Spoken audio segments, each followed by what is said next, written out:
রফিক একজন সমাজসেবক। ছোটবেলা থেকেই মানুষের জন্য কিছু করার অদম্য ইচ্ছে ছিল তার। যে গ্রামে সে কাজ করত, সেখানে দুস্থ মানুষদের জন্য খাদ্য, বস্ত্র, শিক্ষা সবকিছুই সে সংগ্রহ করত নিজের উদ্যোগে।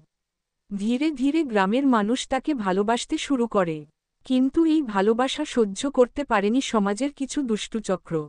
একদিন রাতে, যখন রফিক একটি অসহায় বৃদ্ধার ওষুধ পৌঁছে দিতে যাচ্ছিল, তখনই একদল সমাজবিরোধী লোক তার পথ আটকে দেয়।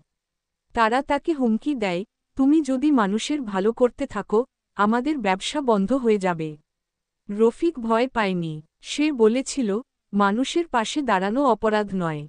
এরপর তারা তাকে মারধর করে অচেতন অবস্থায় ফেলে রেখে যায়। সকালে গ্রামবাসী তাকে উদ্ধার করে হাসপাতালে নিয়ে যায়। এই ঘটনার পর গ্রামবাসী একজোট হয়ে সমাজবিরোধীদের বিরুদ্ধে আন্দোলন শুরু করে।